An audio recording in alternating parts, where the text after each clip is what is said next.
Praise the Lord everyone, मैं आपका स्वागत करता हूं हमारे एक और नए वीडियो में। आज के आत्मिक संदेश में आपका स्वागत है। आज का आत्मिक संदेश हम अपोस्टल यूसुफ अंको नरुला जी के द्वारा सुनेंगे। मेरे प्रियो, मेरा बिलीव है कि जब आप इस संदेश को सुनोगे तो आपके जीवन में परमेश्वर की बहुत ऐसे आशीषें आएंगी। आप जानोगे परमेश्वर की सच्ची बुलाहट को, आप जानोगे परमेश्वर के सच्चे छुटकारे को, आप अपने जीवन में परमेश्वर के छुटकारे को लेने पाओगे। आप अपने जीवन में बहुत ऐसे आशीष पाने पाओगे। मेरे प्रियो, जब हम लोग देखते हैं, जब हम लोग आत्मा में बढ़ते हैं, जब हम लोग आत्मिक वचनों को सुनते हैं, जब हम लोग आत्मिक चीज़ों को अपने अंदर एब्जॉर्ब करते हैं, मेरे प्रियो, जब हम आत्मिक चीज़ों को स्वीकार करते हैं, तब हम देखते हैं कि हमारा जीवन एक ब्लेस्ड जीवन बनता जाता है, हमारा जीवन एक आशीषित जीवन बनता जाता है। मेरा विश्वास है आप इस वचन को सुनने के द्वारा आपके जीवन में बड़े गहरे परमेश्वर आशीष देगा। हालेलुया। सो आइए बिना देरी किए हम इस वचन की ओर चलते हैं। अपने घुटनों के भार बैठकर खुदावन से बोलो, परमेश्वर जो कुछ आज मैं सुनूं मैं फलों को लेके आऊं। ऊंची आवाज से मांगो।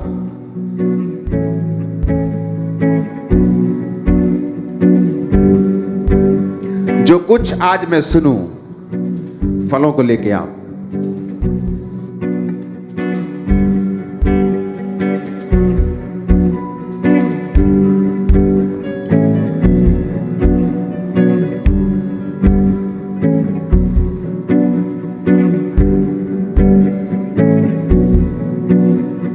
प्रभु यीशु मसीह के सामर्थी नाम में हम मांगते हैं।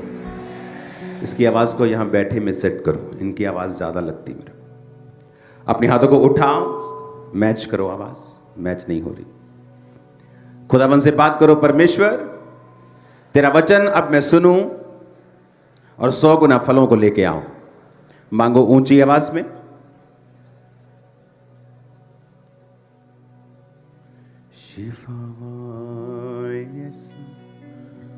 नसरी तो पागे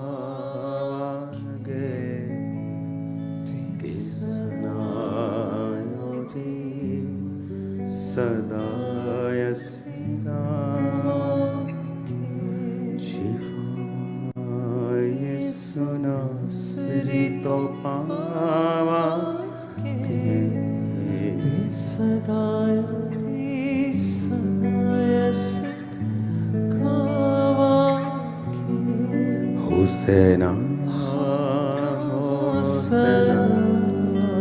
प्रभु यीशु मसीह के नाम में हम मांगते हैं।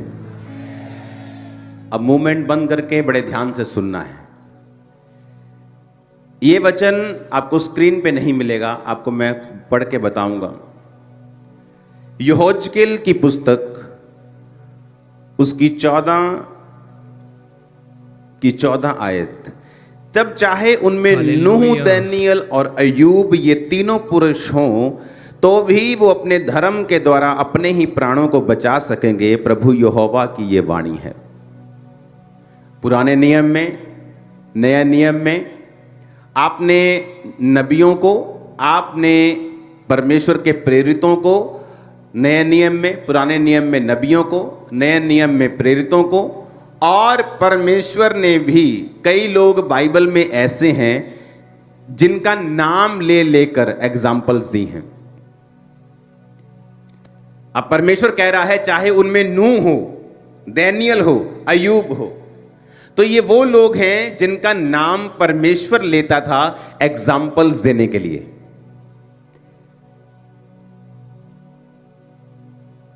कि नूह परमेश्वर इतना लाइक करता था कि उस दौर में इतने लोग, सब मान लो उस समय की पॉपुलेशन 20 करोड़ थी या 25 करोड़ थी या 40-50 करोड़ थी पूरी दुनिया की। बाइबल कहती है सिर्फ नूह था जो परमेश्वर में चल रहा था। इमेजिन करो परसेंटेज। और बाइबल कहती है परमेश्वर के अनुग्रह की दृष्टि नूह के ऊपर बनी रही। अगर आप दानियल की बात करें तो बाइबल कहती है कि दानियल जब राजा के द्वारा पकड़ लिया गया और उसके लिए भोजन ठहराया गया कि इन लोगों को दारू पिलाओ, इन लोगों को मीट खिलाओ, ये वाला खाना खिलाकर इनको शिक्षा दो और उसके बाद मेरे सामने हाजिर करो, तो बाइबल कहती है दानियल ने वो खाना खाने के लिए मना कर दिया था जो बाइबल में मना हुआ था। कि बाइबल में मना थे कुछ मीट, कुछ खाने, कुछ चीज़ें जो मना थी और दानियल ने उसे खाने के लिए मना कर दिया था। इसका बेस कम करो। अब मैं आपसे एक बात बोलना चाहता हूं। आज हम एक बंदे की अगर एग्जाम्पल ले लें, अगर हम डैनियल की एग्जाम्पल ले लें, चाहे हम अयूब की एग्जाम्पल ले लें, चाहे नूह की एग्जाम्पल ले लें, तो क्यों परमेश्वर उनका नाम लेता था? नए नियम में जब प्रेरित बात कर रहा है, याकूब तो कह रहा है एलिया भी तुम्हारे समान दुख और सुख भोगी मनुष्य था।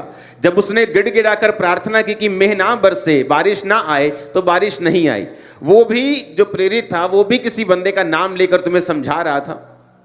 तो ऐसे ये कौन से व्यक्ति थे, इनमें क्या खासियत थी कि परमेश्वर नबी प्रेरित इनका नाम लेकर लोगों को समझाते थे, इनकी एग्जाम्पल देकर समझाते थे? हालेलुया। डैनियल 1 उसकी 1 से 7 स्क्रीन के ऊपर हम पढ़ेंगे। उसमें लिखा है कि यहूदा के राजा यहोयाकीम के राज्य के 3रे वर्ष में बेबुलीन के राजा नबूकदनेस्सर ने यरूशलेम पर चढ़ाई कर कर उसको घेर लिया। तब परमेश्वर ने यहूदा के राजा यहोयाकीम को परमेश्वर के भवन के कई पात्रों सहित उसके हाथ में कर दिया, और उन पात्रों को शिनार देश में उसने अपने देवता के मंदिर में ले जाकर अपने देवता के भंडार में रख दिया। तब उस राजा ने अपने खोजों के प्रधान अशनपज को आज्ञा दी कि इजरायली राजपुत्रों, उसने अपने खोजों के प्रधान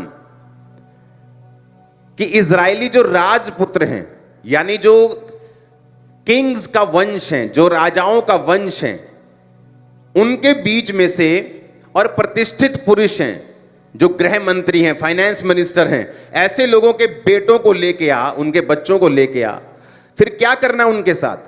निर्दोष, सुंदर, सब प्रकार की बुद्धि में प्रवीण, ज्ञान में निपुण, विद्वान, राज मंदिर में हाजिर रहने के योग्य हों, और उन्हें कसदियों के शास्त्र और भाषा की शिक्षा दे।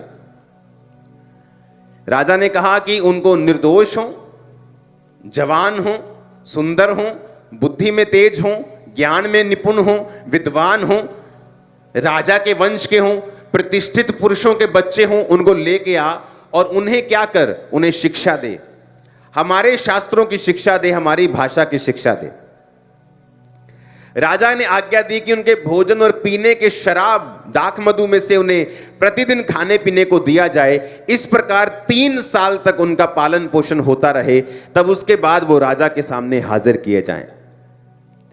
3 साल क्यों कहा? बाइबल जब आप पढ़ते हैं तो बाइबल में नंबर्स के मीनिंग्स हैं। आज मैं डीप नंबर के मीनिंग्स में नहीं जाऊंगा, लेकिन मैं आपको कुछ कुछ बताऊंगा ताकि वो इंपार्टेशन आपकी लाइफ में हो। जब आप बाइबल पढ़ें तो आपको पवित्र आत्मा समझाए, क्योंकि जब आप जिस चर्च में जाते हैं उस चर्च का जो मसा है और जो उस चर्च की जो रेवलेशन है और बाइबल पढ़ने की जो बुद्धि और शक्ति है, आपकी लाइफ पर भी वो एंटर करती है। 3 साल जब आप देखेंगे बाइबल में 3 का एक महत्व है। बाइबल कहती है जब आप मसीह में आते हैं ना, पहले साल और दूसरे साल आपका सबसे कठिन टाइम होता है। और बाइबल कहती है 1 और 2 साल के जो बच्चे थे वो राजा हेरोदेस ने मरवा दिए थे। मसीह में आने के बाद अगर आपने 3 वर्ष काट लिए, मैं आपको बता सकता हूं कि आपकी बड़ी हाई परसेंटेज होगी उन लोगों की जो 3 साल अगर आपने काट लिए मसीह में और आपने जीत लिया, आप कभी बैकस्लाइड नहीं होगे 3 साल के बाद। Mostly big number of percentage जिसने 3 साल काट लिए। पहले साल शैतान आप लोगों को तंग करता है, उसने मुझे बहुत तंग किया। मसीह में आने के पहले साल में ही मैं इतनी ज्यादा परीक्षा में चला गया कि मसीह में आने से पहले मेरी मुसीबतें कम थी कई चीजों की, और मसीह में आने के बाद वो एक्स्ट्रा हो गई थी, बढ़ गई थी, 10 गुना बढ़ गई थी कई तो। शैतान को मालूम था अगर इसे अभी नहीं मारा तो बाद में मरेगा नहीं। तो वो जब बचपन में आप होते हैं, छोटे बच्चे होते हैं मसीह में, वो आपको मारने की कोशिश करता है, बहुत अटैक करता है, बहुत खिलाफत करता है। फैमिली खिलाफ हो जाएगी, पैसे में कमी हो जाएगी, शरीर बीमार हो जाएगा, दुष्ट आत्मा अटैक करेगी। लेकिन जब आप 1 साल काटते हैं, 2 साल काट लेते हैं, 3 साल काट लेते हैं, 3 साल के बाद सिचुएशन आसान होनी शुरू हो जाती है, डाउन होने शुरू हो जाते हैं, अटैक, गवाहियां बननी शुरू हो जाती हैं, आप बढ़ना शुरू हो जाते हैं। तो 3 का महत्व यह है। हमेशा याद रखो, अगर आपको मसीह में आए 1 साल हुआ है, 2 साल हुआ है, आप सही तरह से चलते जा रहे हैं, वेट करो। जब आपके 3 साल कंप्लीट हो गए, परमेश्वर आपको बड़ी निशानियां देगा, ब्लेस करेगा। आमीन।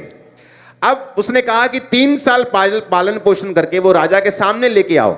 उसके बाद उन्होंने यहूदा की संतान में से चुने हुए डैनियल, हनन्या, मिशाएल, अजर्या नामक यहूदी थे। खोजों के प्रधान ने उनके दूसरे नाम रखे। दानियेल का नाम उसने बेलत शस्तर रखा, हनन्या का नाम शद्रक, मिशाएल का नाम मेशक, अजर्या का नाम अबेदनगो रखा। हालेलुया। अब फिर से पहली आयत को, दूसरी आयत को हम स्क्रीन पे दिखाते जाएंगे। अब जब आप इनको पढ़ते हैं तो उसमें लिखा है कि ये बेबीलोन का राजा था। मैं आपको ये स्टोरी क्यों पढ़ा रहा हूं, मैं इसका कारण भी पीछे आपको बताता हूं, क्या रीजन था इसका। ऐसा क्यों हुआ कि बेबीलोन ने परमेश्वर के कामों के ऊपर, उसके राज्य के ऊपर कब्जा कर लिया? क्योंकि यह भविष्यवाणी थी। वो भविष्यवाणी कहां लिखी थी? वो भविष्यवाणी हुई थी दूसरा राजा 20 उसकी 16 से 18 आयत में। हिजकिय्याह नबी जिसको कैंसर हो गया था, जिसको बीमारी हो गई थी और वो मरने वाला था, और नबी जाके बोलता है कि तू मरने वाला है, अपने घराने को आज्ञा दे, जो देनी है उसके बाद तू मर जाएगा। तो वो परमेश्वर के सामने हाथ जोड़कर माफी मांगकर रोने लगा, प्रभु से बताने लगा कि मैं वफादार रहा हूं। आंसू देखकर परमेश्वर ने उसे हील नहीं किया, वफादारी पास्ट बताया कि प्रभु मैं तेरे कामों से वफादार रहा हूं, मुझे हीलिंग चाहिए। तो परमेश्वर ने उसकी 15 साल उम्र और बढ़ा दी थी। लेकिन जब शैतान आपकी जिंदगी में परमेश्वर के काम देखता है, आप जब बीमार थे आप पवित्रताई में थे, लेकिन जिस दिन आप चंगे हो गए आप व्यभिचार में चले गए। वही हिजकिय्याह के साथ हुआ कि जब तो बीमार था, रो रहा था प्रभु के सामने, जैसे ही चंगा हुआ, बाइबल कहती है बेबीलोन के राजा उसके पास सुनेहा भेजते हैं और वो कहता है कि आ जाओ। और जब बेबीलोन का राजा उसके पास आता है, लोग आते हैं, तो वो सारे अनमोल भंडार, सारे हथियारों के भंडार, सारी अनमोल वस्तुएं दिखाता है और नबी नाराज होता है। नबी बोलता है कि तुम्हें मालूम नहीं था कि वो तुम्हारा दुश्मन है, खुदा का दुश्मन है, तुमने उसे अपने अनमोल भंडार क्यों दिखाए? अब आने वाले समय में क्या होगा? यशायाह ने हिजकिय्याह से कहा, यहोवा का वचन सुन ले, ऐसे दिन आने वाले हैं जो कुछ तेरे भवन में है, जो कुछ तेरे पुरखाओं का रखा हुआ है तेरे भंडार में, वो बेबीलोन को उठ जाएगा। यहोवा कहता है कोई वस्तु ना बचेगी। तेरे पुत्र जो तेरे वंश में उत्पन्न होंगे, उनमें से भी कुछ को वो बंदी बनाकर ले जाएंगे और वो खोजे बनकर बेबीलोन के राजभवन में रहेंगे। तो परमेश्वर ने उनको प्रोफेसी दी कि तुम्हारा जो राज्य है वो अन्य जातियां लूट ले जाएंगी, क्योंकि तुम मेरे साथ बेवफा हो, तुमने मेरे साथ मेरी आवाज को नहीं सुना, मेरे वचन को नहीं सुना। जिससे मैं नफरत करता हूं तुम्हें नफरत करनी है, जिससे मैं प्रेम करता हूं तुम्हें प्रेम करना है। ऐसा नहीं हो सकता आप बोले कि पिताजी मैं आपसे बड़ा प्यार करता हूं और पिताजी के दुश्मनों से आप बात करें। जिससे पिता बात ना करता हो आप उससे हंस हंस के बात करें, इसका मतलब आप अपने पिता के साथ प्रेम नहीं करते हैं। हालेलुया। उसमें क्या लिखा हुआ है? उसमें लिखा है कि प्रोफेसी हुई, उसके बाद क्या हुआ? नबूकदनेस्सर, फिर से पढ़ेंगे दानियेल, यहूदा के राजा यहोयाकीम के राज्य के 3रे वर्ष में बेबीलोन का राजा, वही राजा जिसकी परमेश्वर ने भविष्यवाणी की थी, नबूकदनेस्सर यरूशलेम पर चढ़ाई कर उसे घेर लेता है और सारे परमेश्वर के भवन के पात्रों को, सबको, राजा को, सबको उठाकर ले जाता है। लेकिन इसमें मैं कहना क्या चाहता हूं, ये अब ध्यान से सुनना। अब हमने ये समझ लिया कि अटैक क्यों हुआ, क्योंकि लोगों के मन में आता है कि अगर परमेश्वर का वो घर था, परमेश्वर का भवन था, परमेश्वर के लोग थे, तो अन्य जाति अटैक करके कैसे जीत सकती हैं? उसका रीजन ये है कि जब आप परमेश्वर से दूर होते हैं तो शैतान आप पर कब्जा करता है और लोग आपको नहीं, आपके परमेश्वर को निंदा करते हैं। जब इजरायली काबिल नहीं रहे और पहुंचे नहीं वहां पे कनान में, तो जो मिस्रियों के सामने वो निकले थे, उन्होंने मजाक उड़ाया कि लो जी वड्डियां वड्डियां गल्लां करके निकले सी, पहुंचे तो है नहीं। पर उन्होंने ये नहीं देखा कि इजरायलियों ने रास्ते में व्यभिचार किया, बछड़ों की पूजा की, क्या क्या उन्होंने नहीं किया। नबियों के खिलाफ, परमेश्वर के दासों के खिलाफ कुड़कुड़ाए, सब पाप किए, और परमेश्वर ने वहां नहीं भेजा जहां उन्हें बुलाया गया था भेजने के लिए। आप जानते एक बात परमेश्वर ने मुझसे क्या कही आप लोगों के लिए इस आज के दिन के लिए? आप जानते हैं परमेश्वर मैं आपको क्या बोल रहा हूं, ध्यान से समझना और लिख लेना इसको। लोग इंतजार कर रहे हैं आपके फेल होने का, आपको मालूम नहीं, वो वेट कर रहे हैं आपके फेल होने का, इंतजार कर रहे हैं। आपके फेल होने का। क्योंकि जो वो बोलना चाहते हैं वो लीगलाइज नहीं हो सकता, लोग उसे स्वीकार नहीं करेंगे। लेकिन जब आप फेल हो जाएंगे, वो बोलेंगे देखा हमने तो पहले ही कहा था, ये बंदा ऐसा है, ये चोर है, ये फलाना है, ये ढमकाना है। लेकिन तुम फेल तो पाप की वजह से हुए हो, उस वजह से नहीं जो लोग बोल रहे हैं। ध्यान से मेरी बात को समझना।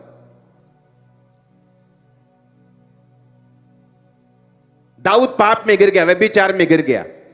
जब वो जा रहा था, अब कारण तो व्यभिचार है, जब व्यभिचार में गिरा उसके बच्चे, उसका घराना उसके खिलाफ हो गया। वो सारी चीजें व्यभिचार के कारण हुई। और हित्ती उरिया के दाऊद ने उसको मरवा दिया जानबूझ के, युद्ध में आगे रखे, वो उसके कारण हुआ। लेकिन दाऊद जब जा रहा था तो बाइबल कहती है कि व्यक्ति उसे श्राप देकर कोसने के लिए आया, हे ओछे, इसलिए तू मुसीबत में फंसा है क्योंकि तूने किसको मरवाया था? किसको मरवाया था? शाऊल को। लेकिन कारण यह नहीं था दाऊद के फेल होने का। दाऊद के फेल होने का कारण उसका अपना पाप था, लेकिन लोगों को बोलने का मौका मिल गया कि तू इस वजह से गिरा है। कितने मेरी बात को समझ रहे हैं? परमेश्वर ने डायरेक्टली बोला है, मैं आपको इंस्पायर्ड वचन नहीं दे रहा हूं, डायरेक्ट आवाज जो खुदा ने दी है कि लोग इंतजार कर रहे हैं आपके फेल होने का, ताकि वो बोल सकें। इसलिए भजन संहिता में दाऊद कहता है, हे परमेश्वर मेरे गुनाहों को क्षमा कर, मेरे अपराधों को ढांप दे, मेरा मुंह खोल दे ताकि मैं तेरा गुणानुवाद कर सकूं। क्योंकि उसका मुंह बंद हो गया था पाप की वजह से।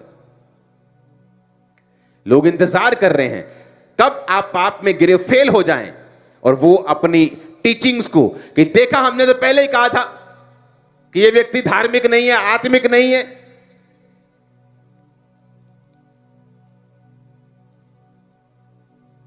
अब बात यह है, मैं क्यों कह रहा था कि परमेश्वर नूह का नाम क्यों लेता है, डैनियल का नाम क्यों लेता है, अय्यूब का नाम क्यों लेता है, एलिया का नाम, क्या खासियत है इन लोगों में कि वो इनका नाम लेके आपको मुझको समझाता है, प्रेरित समझाते हैं, लोग समझाते हैं। इंडिया टीम ने 10 मैच में से 10 मैच जीते, जीते कि नहीं जीते? हाँ, सारे मैचों पे कब्जा कर लिया। कोई टीम ऐसे लगता है कि सब बच्चे हैं इंडिया टीम के, कोई खेल ही नहीं रहा था उनके सामने। फाइनल में वो हार गए। इंटरनेट देखो क्या बोलता है उनके लिए, सब कमियां गिना रहे हैं। और 10 मैच में वो कहां थे? कहीं नहीं थे, चुप करके बैठे थे। क्योंकि जो नफरत थी वो उनके दिलों में थी। लोगों के दिलों में है नफरत, नेगेटिविटी, लेकिन उसे बाहर नहीं निकाल सकते जब तक आप सक्सेसफुल हो रहे हैं। और ये कोई मैच नहीं है जहां मालूम नहीं आप जीतेंगे कि शैतान जीतेगा। ये फिक्स मैच है जहां आप ही जीतेंगे इन जीसस ने। ये फिक्स मैच है, वो फिक्स नहीं था, कोई भी जीत सकता था, इंडिया ऑस्ट्रेलिया, बट ये फिक्स मैच है, फिक्सिंग हो चुकी है कि तुम्हें जीतोगे। एक ही चीज है जो तुम्हें हराएगी, तुम्हारे शरीर के काम, शैतान नहीं, विरोधी नहीं, शत्रु नहीं, उनकी प्लानिंग नहीं, उनकी प्लॉटिंग नहीं। वो प्लान कर ले, प्लॉट कर ले, तुम्हारे खिलाफ बोल रहे हैं, शर्मिंदा होंगे और तुम्हें 10 गुना बढ़ता हुआ देखेंगे। वो कुछ नहीं कर सकते, कुछ नहीं, नथिंग, वो जीरो है खुदा के सामने। तुम कोई पॉलिटिशियन नहीं है, कोई तुमको लोगों ने खड़ा किया है और लोग तुम्हें नीचा कर देंगे। तुम्हें खुदा ने खड़ा किया है और वो तुम्हें खड़ा रखेगा इन जीसस नेम। हालेलुया। आपने यहाँ तक वचन सुना, ये बहुत अच्छी बात है। आप यहाँ तक वीडियो में रुके रहे, वचन को सुनते रहे, ये बहुत आत्मिक बात है मेरे प्रियो। इससे आगे भी आप और ज़्यादा गहरे भेदों को, परमेश्वर के गहरे भेदों को समझने पाओगे। आप और ज़्यादा अपने जीवन में खुदाबंद की आशीष से लेने पाओगे। आप ऐसे ही रेगुलर इस वीडियो को वॉच करते रहें, क्योंकि इसके आखिरी में आपको बहुत ज़्यादा परमेश्वर के आत्मा से भरे हुए वचन मिलने पाएंगे। हालेलुया, आमीन, आमीन। लेकिन वो वेट कर रहे हैं कि तुम एक गलती करो और उसके बाद वो अपनी भड़ास को निकाल सकें। अब हर व्यक्ति इंडिया टीम के लिए अपना लेक्चर दे रहा है। वो लेक्चर कहां था जब वो 10 मैच जीत रहे थे? वो लेक्चर नहीं था। लेकिन जैसे ही आप फेल हुए, विरोधियों को मौका मिला अपने दिल की भड़ास को निकालने का। ये कमी थी, ये घमंडी है, ये फलाना है। अब वो कुछ भी बोल सकते हैं क्योंकि मौका मिल गया। क्योंकि नेगेटिविटी लोगों के हार्ट में है। आज लोग उतना पॉजिटिव नहीं हैं जितने नेगेटिव हैं। आज विरोधी आपको देख रहे हैं, आपकी सक्सेस से जलने वाले लोग ज्यादा हैं, और वो क्या वेट कर रहे हैं कि कुछ हो जहां उन्हें बोलने का मौका मिले। मैं आपको खुदाबंद की इस कुर्सी पे बैठा हुआ बता रहा हूं, भविष्यवाणी कर रहा हूं, वो सारी उम्र वेट करके मर जाएंगे, मौका नहीं मिलेगा इन जीसस ने, यीशु का नाम है, आमीन। आपके हाथ में है, ये विरोधी के हाथ में नहीं है। थैंक गॉड, आपके हाथ में और मेरे हाथ में। कैसे, मैं आपको बताता हूं। जब उस लाइन को पढ़ेंगे, तीसरी आयत को, उस राजा ने अपने खोजों के प्रधान, खोजे कौन होते थे मालूम है? अब मैं आपको स्टोरी बताता हूं। अब राजे को अपनी रानियों की रक्षा करनी है। अब राजे की रानियां होती थी 100, 50, 40, 35। अब एक पत्नी तो नहीं है आज के टाइम की तरह कि उसे सब कुछ अपनी पत्नी का मालूम है, वो इकट्ठे रह रहे हैं। तो रानियां होती थी 100, तो मालूम नहीं था कौन सी रानी क्या कर रही है। तो उनकी रक्षा के लिए और उनकी सुरक्षा के लिए और उनकी देखभाल के लिए उन्हें वो बंदे चाहिए होते थे जो शारीरिक रूप से मजबूत हों। अब शारीरिक रूप से हमें यह मालूम है कि परमेश्वर ने जेंट्स को, मर्द को मजबूत बनाया है, लेकिन उसे राजा को यह भी मालूम होता था कि अगर मर्द को मैं रानियों के पास रखूंगा तो कोई ना कोई बहकेगी और व्यभिचार करेगी। तो वो क्या करते थे, वो मर्द के अंगों को, गुप्त अंगों को काट देते थे और उन्हें खोजा बना देते थे। उन्हें खोजा बनाकर फिर वो रानियों की रक्षा के लिए उन्हें रखते थे, ताकि ताकत तो उनमें मर्द की सी हो, बुद्धि तो उनमें से हो, लेकिन वो कोई भी ऐसा कुकर्म उनके साथ ना कर सके। इसलिए उनके गुप्तांगों को काट कर वो खोजे रानियों के पास रख दिए जाते थे। अब मैं बात पे आ रहा हूं, ध्यान से समझना। जब भविष्यवाणी हुई थी कि बेबुलीन आएगा, सारे परमेश्वर के भंडार को ले जाएगा, और 18 आयत में लिखा है, तेरे पुत्र जो तेरे वंश में उत्पन्न, यानी राजाओं के वंश के जो पुत्र होंगे, वो उन्हें बंदी बनाकर ले जाएंगे और वो खोजे बनकर बेबुलीन में सेवा करेंगे। यानी उनके भी गुप्तांगों को काट कर, क्यों काटते थे मैं रीजन बताता हूं। उसके रीजन हो सकते हैं। पहला रीजन क्या हो सकता है कि जब आप दूसरे राजपुत्रों को लेके आएंगे, आप उनके अंगों को काट देंगे तो वो बच्चे पैदा करने में सक्षम नहीं है, तो उनका वंश एक तरह से खत्म कर दिया आपने। तो एक तो ये रीजन है। दूसरा रीजन ये है कि जब आप वो सेवा में काम करेंगे तो वो एक मन होके करेंगे। उन्हें मालूम है ना मेरा बाप, ना मेरी मां, ना मेरे बच्चे होने, ना मेरी पत्नी, तो मैं किसके लिए पैसा इकट्ठा करूं, किसके लिए मैं फालतू रिश्वतें लूं, किसके लिए मैं राजा के साथ बुरे गोष्ठी करूं, गद्दारी करूं। मैं यूं तो मुझे खाना पीना रहना सब अच्छा मिल रहा है, गवर्नमेंट जॉब है। तो उनके दिमाग को फोकस करने के लिए वो ये काम करते थे। अब मैं आपको तीसरी बात बताता हूं। आप इतिहास पढ़ लो, आप पूरी बाइबल खोज लो, आपको उन्हीं लोगों के नाम, मैं कह रहा हूं एक भी नाम पूरी बाइबल में, हजारों सालों की हिस्ट्री में एक भी नाम आपको ऐसा नहीं मिलेगा जिस व्यक्ति के अंदर सेक्सुअल सिन की कमजोरी हो, जिसका व्यभिचार कंट्रोल में ना हो और उसे परमेश्वर ने बड़े काम के लिए इस्तेमाल किया हो, उसे विजन, दर्शन दिए हों, वो लंबा चला हो। एक भी नहीं है। क्यों परमेश्वर डैनियल का नाम ले रहा है मालूम? क्योंकि डैनियल जो था व्यभिचार के पाप से कोसों दूर था। या तो वो खोजा बना के अलग कर दिया गया था, उसे मालूम था। अब वो तो खोजा था। पौलुस को देखो, वो खोजा नहीं था, वो मर्द था पूरा, लेकिन मैरिज नहीं की उसने। और अगर आप देखेंगे वो हेवन में गया, उसने दर्शन देखे, उसने विजन देखे। या जो लोग मैरिड थे और परमेश्वर ने उन्हें दर्शन दिए, वो सिर्फ अपनी वाइफ या अपने हस्बैंड के साथ ही वफादार थे और उन्होंने कहीं भी अपना मुंह काला नहीं किया।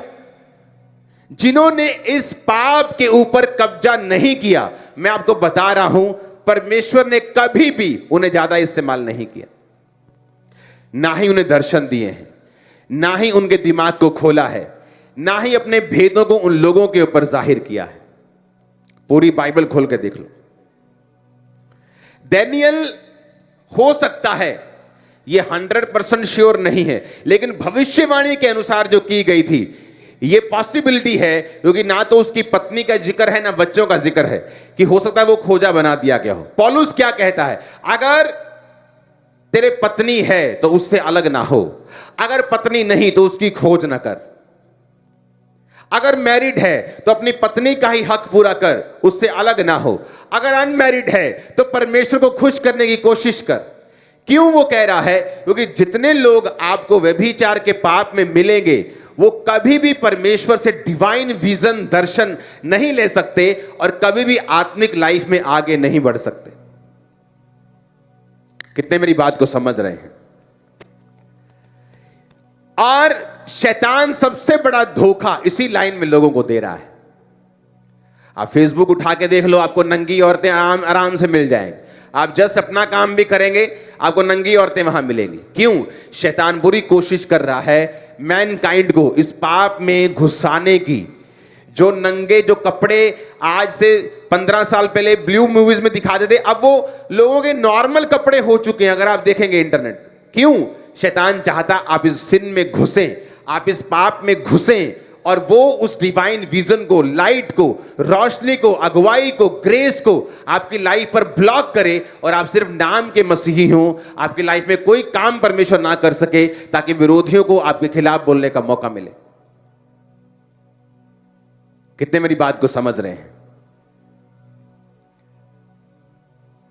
इस भविष्यवाणी के अनुसार जो दूसरा राजा में की गई और उस वचन के अनुसार जो डैनियल में लिखा है, उस वचन के अनुसार जो पौलुस ने लिखा है, उस वचन के अनुसार जो यूहन्ना प्रकाशित वाक्य में लिखा है, आपको यह बात समझ आएगी कि जो लोग इस पाप से दूर रहे हैं, परमेश्वर ने उन्हें ग्रेटली यूज किया है। अगर आप देखेंगे पुराने नियम में लोग कहां गिरे? व्यभिचार में, दूसरा पैसों में। अगर व्यभिचार वाला हिस्सा उनका सही है तो पैसों में गिरने की कोशिश हो जाती। अगर व्यभिचार में नहीं गिरे, पैसों में नहीं गिरे, आपने बहुत कुछ कवर कर लिया। अगर आप इन दो चीजों में नहीं गिरे तो। कितने मेरी बात को समझ रहे हैं? और होता क्या है, जब आप इन चीजों पर कब्जा करना शुरू करते हैं, आप इन चीजों के ऊपर अपने शरीर पर काबू करना शुरू करते हैं, होता क्या है, हेवन ओपन होता है। स्पिरिचुअल रेल्म में, आत्मिक रेल्म में एक लाइट आपके ऊपर आनी शुरू होती है। आप क्लियर होना शुरू हो जाते हैं, कंफ्यूजन खत्म होनी शुरू हो जाती हैं, रास्ते ओपन होना शुरू हो जाते हैं, बहुत से वेज आपकी लाइफ में ओपन होते हैं, बहुत से संघर्ष जो आप कर रहे हैं वो खत्म होना शुरू होते हैं, डिवाइन हेल्पर आना शुरू होते हैं। जो लोग फ्रूटफुल नहीं है आपकी लाइफ में, लेकिन आप उनको छोड़ नहीं सकते, परमेश्वर उनको आपसे अलग करता है। बहुत सी चीजें आपकी लाइफ में होती हैं जो आपके बस में नहीं होती, लेकिन जब आप खुदा के वचन पे चलना शुरू करते हैं वो आपकी लाइफ में होना शुरू होती हैं। फिर आप क्या होता है, आप 6 महीने में, साल में, 2 साल में अपने आप को कहीं अधिक ऊपर पाते हैं जहां आप 2 साल पहले थे। कहीं ग्रेस में पाते हैं जो आपकी लाइफ में पहले थी। आप अपने आप को फ्लो होता हुआ देखते हैं, हर काम में फ्लो शुरू होता है। हर बच्चे, आपकी फैमिली, आपका बिजनेस, आपका फाइनेंस, आपका बॉडी, सेहत, हर एक चीज पे आप खुदा की बरकत को देखते हैं। हालेलुया, जोर से बोलो हालेलुया। आज मुझे संडे वाली फील आ रही। मेरी फर्स्ट मीटिंग है शायद थर्सडे मॉर्निंग, और संडे जैसे लोग बैठे हैं आज। हालेलुया। आप मेरी बात को समझ रहे कि नहीं? ये चीजें एज ए क्रिश्चियन अगर आपने काबू नहीं की हैं, आपकी अभी जर्नी स्टार्ट नहीं हुई है, आपने अभी शुरू नहीं किया है, आप अभी तैयारी कर रहे हैं शुरू करने की। क्योंकि ये 2 चीजें ऐसी हैं, सेक्सुअल सिन, पाप, सेल्फ सेक्स करना, मूवीज देखनी, गलत काम करने, मैरिज के बाहर जाना। क्योंकि अगर आप कुंवारे होने का बहाना लगाकर ये पाप करेंगे, मैं आपको लिख के देता हूं रेड साइन करके कि शादी के बाद भी आप ये पाप करेंगे, मैं आपको बता रहा हूं। क्योंकि ये स्पिरिट है, अगर अब कंट्रोल नहीं की तो मैरिज के बाद भी आप कंट्रोल नहीं कर पाएंगे। अगर आपने अब इसे कंट्रोल किया, मनी मैटर में आप वफादार हैं परमेश्वर के साथ, पैसों में आप वफादार हैं, व्यभिचार में आपने कंट्रोल कर लिया है, आपने बहुत हिस्सा कवर कर लिया। आप देखना क्या होता है, आप देखना किस तरह से आपको पता चलता है। जब आप प्रेयर में बैठेंगे, वो विजन में बात करेगा, सपनों में बात करेगा, दर्शनों में बात करेगा। हालेलुया। वो सपने, वो दर्शन, वो विजन आपके लिए ऐसा, वो डिवाइन जो लाइफ लोग कभी कभी महसूस करते हैं अपनी लाइफ में, वो हम रोज महसूस कर रहे हैं। क्यों? हम वो रेलम में पहुंच गए हैं, वो चीज पे पहुंच गए हैं, वो चीज को हमने काबू कर लिया है, उस पे कब्जा कर लिया है, उसको मास्टर कर लिया है, सालों उस पे चल लिया है। इसलिए हमारा एटमॉस्फेयर आसपास का चेंज हो चुका है। आप उस लाइफ को इमेजिन भी नहीं कर सकते जो मैं और मेरा परिवार जी रहे हैं। इमेजिन भी नहीं कर सकते। अगर मैं उसे बताऊंगा तो वो आपको लगेगा कि मैं आपको पता नहीं क्या चीज बता रहा हूं। हमें मालूम है फ्यूचर में क्या होने वाला है, कौन से चीजें हमें हमारी वेट कर रही है, शैतान क्या प्लान कर रहा है। उसको टाइट कर देंगे यीशु के नाम में, कान पकड़ के। हालेलुया। वो शर्मिंदा होगा, शैतान शर्मिंदा होगा, एनिमी शर्मिंदा होगा। आमीन ऊंचा चाहिए। मैंने कहा दुश्मन की सारी चालें शर्मिंदा होंगी और वो खत्म है यीशु के नाम में। आमीन ऊंचा चाहिए चर्च। आमीन। हालेलुया। आप समझ रहे मेरी बातों को कि नहीं? ये है क्रिश्चियन लाइफ, जो आजकल पास्टर्स बताने से डरते हैं क्योंकि वो इन्हीं चीजों में फंसे हुए हैं। लोगों को लगता था वाह वाह वाह, वो करोड़ों रुपए पत्नी बाहर से आ रहा है, ये रोज ऐसे बैठते हैं, ये वो इंग्लैंड से आ रहा है 25 करोड़, चलो लगा दो चर्च में। पता नहीं चर्च में 2000 करोड़ का चर्च बना रहा है। जब चेकिंग हुई, मैंने कहा अगर तुम बोलोगे ना ये वाले दीवार का बिल चाहिए, कहीं भी जाके किसी भी दीवार पे, चर्च की किसी भी चीज पे हाथ रख दो तुम और बोलो इसका बिल चाहिए, मैं निकाल के दे दूंगा आधे घंटे में। किसी भी कोने में चले जाओ, किसी भी कोने में, किसी भी कोने में चले जाओ, चर्च के किसी कोने में चले जाओ, किसी फ्लोर पे चले जाओ, टाइल पे हाथ लगा दो, सीलिंग पे हाथ लगा दो, दीवार पे हाथ लगा दो, खंबे पे हाथ लगा दो, पिलर पे, बोलो इसका बिल चाहिए, मैं आपको दूंगा। जब लोगों को समझ आई कि भाई साहब जो ये बोलते हैं वो हो रहा है चर्च में, कोई घपला नहीं निकला, कुछ नहीं निकला, बिल निकले, सब कुछ निकला। और जब चेकिंग करने वाले आपके विरोधी हों और वो भी मान जाएं कि भाई साहब कमाल है,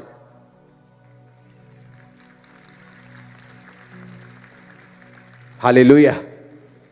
अगर आपने व्यभिचार और पैसा इन दोनों पे मास्टर कर लिया, आपने कब्जा कर लिया, इसलिए इस सेवकाई में लोगों ने व्यभिचार किया, मैंने निकाल दिया। मैंने कहा अपने नाम के आगे तुम पास्टर भी नहीं लगा सकते, तुम कहीं और जाओ, वो तुम्हें बिशप बोल दे, मुझे कोई प्रॉब्लम नहीं, लेकिन यहां नहीं हो सकता। मेरा स्टैंडर्ड है खुदा के वचन के मुताबिक इस मिनिस्ट्री का। व्यभिचार में तुम कमजोर हो, पैसे में कमजोर हो, तुम यहां का हिस्सा नहीं हो सकते, इस विजन का हिस्सा नहीं हो सकते। मुझे वही लोग चाहिए जो मेरे जैसे हों, ताकि मैं बोझ उठा सकूं, काम कर सकूं। इसलिए अनइमेजिनेबल ग्रोथ है चर्च की। लोग समझ नहीं पा रहे हो क्या रहा है, और देखो आगे होता है क्या।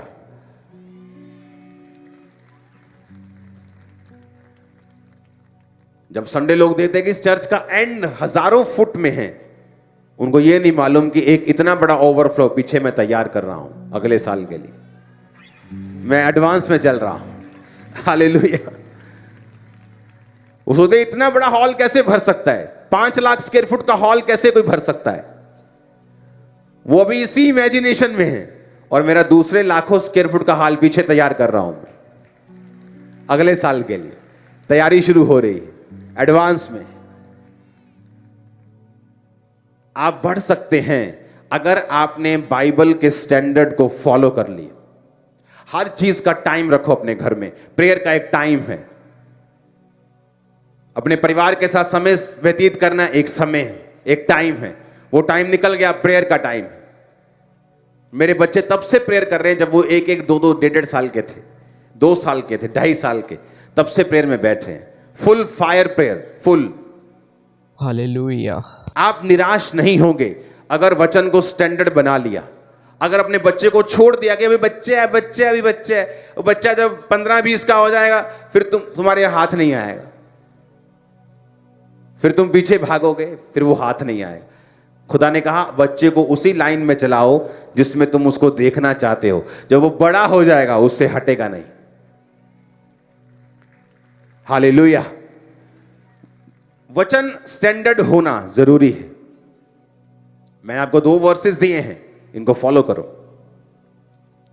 आपको बताया है कि क्यों परमेश्वर इनका नाम लेता था, क्या खासियत थी इन लोगों में, परमेश्वर क्या एक्सपेक्ट करता है आप लोगों से, मुझसे, कलीसिया से, नए लोगों से, पुराने लोगों से क्या एक्सपेक्ट करता है, मैंने आपको बताया है।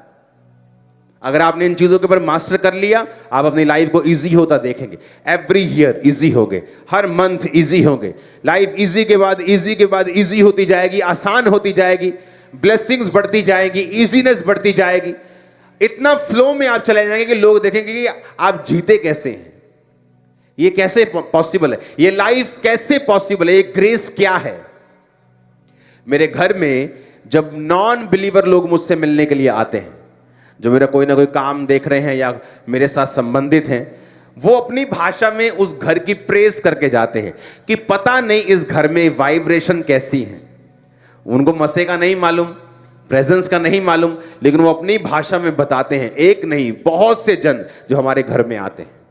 रीजन परमेश्वर की प्रेजेंस, उसकी स्पिरिट। हालेलुया। लोग भी महसूस करेंगे आपकी ग्रेस को जो आपकी लाइफ के ऊपर होगी जब आप परमेश्वर के वचन को अपना स्टैंडर्ड बना लेंगे। अगर आपका मोबाइल आपको गिरा रहा है, इसे ब्लॉक कर दो, फेसबुक डिलीट कर दो, इंस्टाग्राम डिलीट कर दो, डिलीट कर दो वो चीजें जो आपको लगता है कि अभी आपकी स्पिरिचुअल ग्रोथ का कारण नहीं हो रही, बल्कि आपको गिराने की कोशिश कर रही। फायदा आप ही का होगा। परमेश्वर तो अपनी जगह बैठा है, यहोवा परमेश्वर का सिंहासन लगा है, जीसस क्राइस्ट दाहिने हाथ बैठे, वो तो अपने सिंहासन पर हैं। स्वर्ग भी तैयार है, नरक भी तैयार है। आपका फायदा और आप ही का नुकसान है। कितने मेरी बात को समझ रहे हैं? अपने हाथों को उठाओ, थैंक यू जीसस। अपने घुटनों के बाहर आ जाओ। हालेलुया। मेरा बिलीव है कि आपने इस वचन के द्वारा बहुत सारी आशीषें पाई होंगी, आपने बहुत चीज़ों को जाना होगा, आपने उन आत्मिक बातों को सीखा होगा जो हमारे जीवन में काम करती हैं, जो हमारे जीवन में ब्लेसिंगों को लेकर आती हैं। मेरे प्रियो, मैं धन्यवाद करता हूं परमेश्वर का, परमेश्वर के दास का, जिसके द्वारा आप इस वीडियो को देखने पाए, सुनने पाए। प्रभु आपको इस वचन के द्वारा बहुत ऐसी आशीष दे। और हाँ, आप लोग इस वीडियो को एक व्यक्ति के साथ जरूर शेयर करिएगा ताकि उसके जीवन में भी परमेश्वर बहुत ऐसे आशीष दे सके। और आइए हम लोग एक छोटी सी प्रार्थना में चलते हैं, उसके बाद हम इस वीडियो को एंड करते हैं। मेरे महान यहोवा परमेश्वर प्रभु यीशु मसीह, मैं प्रार्थना करता हूँ इन बहन और भाइयों के लिए जो अब तक इस वीडियो में जुड़े रहे, जिन्होंने एंड तक परमेश्वर तेरे वचन को, तेरे दास के वचन को ग्रहण किया। प्रभु यीशु मसीह, प्रभु परमेश्वर, इनके जीवन में इस वचन के द्वारा एक छुटकारा, एक चंगाई, एक आत्मा से भरा हुआ जीवन इनका होने पाए। इस प्रार्थना को यीशु मसीह के नाम में मांगते हैं, आमीन। हालेलुया। अपनी राय कमेंट में जरूर लिखिएगा। प्रभु आपका आशीष दे। जय मसीह की।